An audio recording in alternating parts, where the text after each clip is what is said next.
My life was small, mostly confined to my quiet home. Chronic illness had stolen so much from me, leaving me often tired and alone. But I was never truly alone.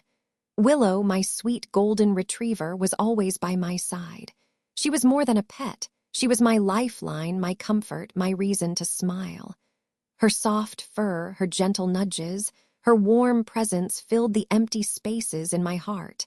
We were inseparable, a silent promise of love and understanding in a world that often felt too big and too loud for me. She was my anchor.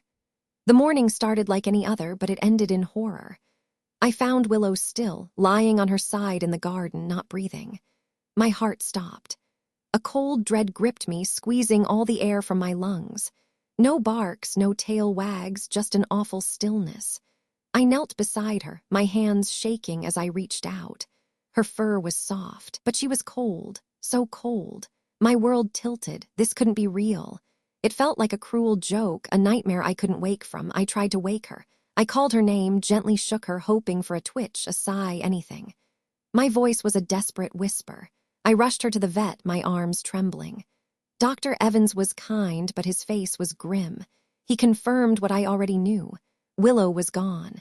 He said it was sudden, maybe a heart attack, but he paused, a small frown on his face.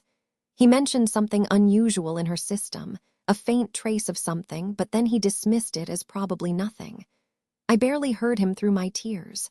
Serafina arrived soon after. She hugged me tightly, her voice full of false sympathy. "Oh, Elara, my poor sister," she said, stroking my hair. She seemed to cry, but her eyes looked dry to me. I told her about the vet's small comment, the unusual part. Serafina waved it away. "It's grief, honey. You're just looking for answers where there aren't any. Things happen. It's so sad, but it was just an accident." Her words felt like a cold blanket trying to smother my growing unease.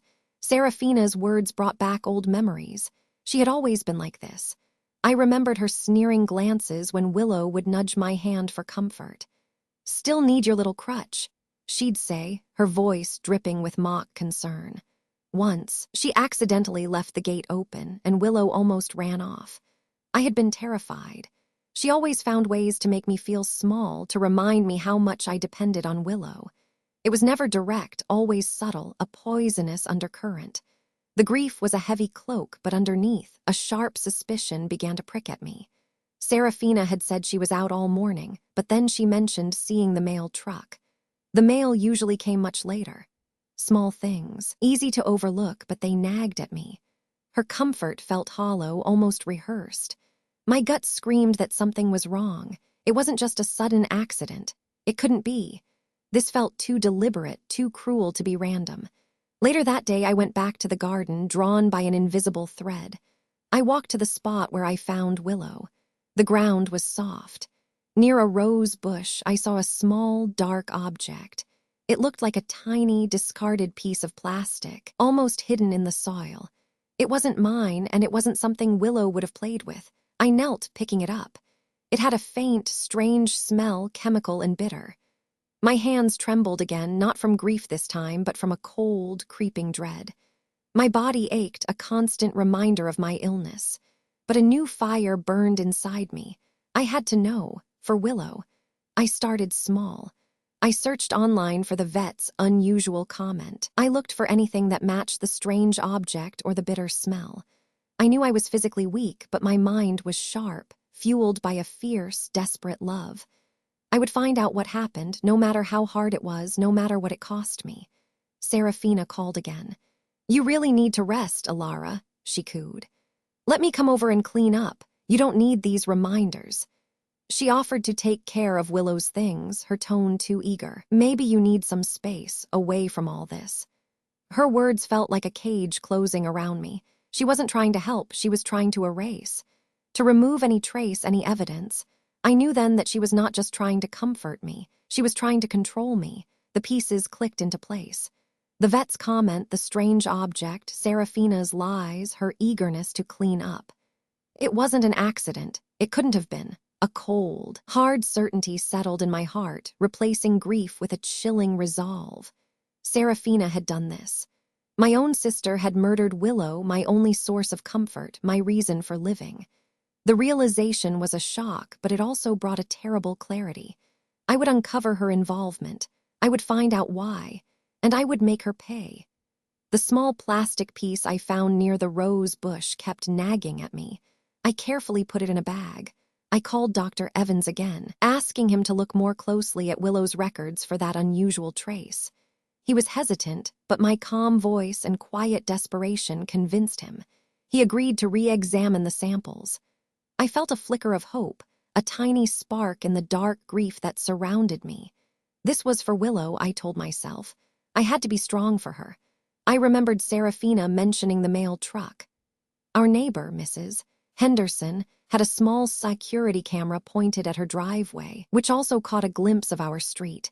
I felt a pang of guilt asking, but I had to know. Mrs. Henderson, a kind soul, agreed to let me look at the footage from that morning. My heart pounded as I watched. There, clear as day, was Serafina's car, parked down the street earlier than she said she was out. My breath hitched. This was more than just a lie. A few days later, Dr. Evans called. His voice was grim. The unusual trace in Willow's system was a specific type of herbicide, highly toxic to animals.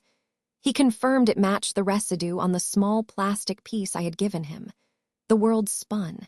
It wasn't an accident, it was poison. The truth hit me with a physical force, leaving me breathless. Serafina, my own sister. The evidence was undeniable now, a cold, hard knot in my stomach. I confronted Serafina in our parents' living room. I showed her the vet report, the photo from the security footage. Her eyes widened for a split second, then narrowed. "This is insane, Elara," she hissed, her voice dripping with fake concern. "Your illness, your grief, it's making you delusional, you're imagining things." Willow was old, she just passed away. She twisted my words, tried to make me doubt myself, but I wouldn't let her, not this time.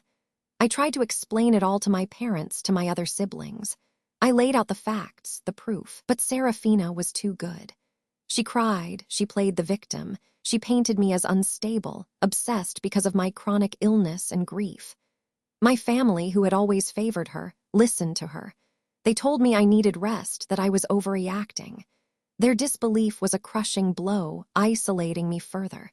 But it also ignited a cold, steady flame of resolve within me. My family wouldn't help me, but I wouldn't give up. I decided then that I would bypass them. I would build a case so undeniable, so public, that no one could ignore it. I spent days, weeks, meticulously gathering everything. The vet's full report, the security footage, my own timeline of Serafina's lies. I researched animal cruelty laws.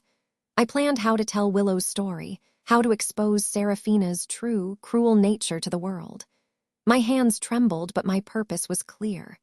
With a deep, shaky breath, I published my story. I wrote about Willow, about her love, about her life with me. Then I shared the evidence, the cold, hard facts of Serafina's betrayal. I posted it on a local community forum and then on my social media. It wasn't about revenge, I told myself. It was about justice for Willow, about exposing the truth. The act of sharing felt like a weight lifting, but also a terrifying leap into the unknown. The ripple effect was swift and devastating. My post went viral. People were outraged. Serafina's carefully constructed life began to crumble. Her employer, a local animal shelter, fired her. Her friends turned away. My family, faced with undeniable public outcry and the sheer weight of evidence, finally had to confront the truth. I saw Serafina once walking alone, her head down. She looked small, defeated. The justice I sought for Willow was happening. The profound disillusionment was a heavy burden.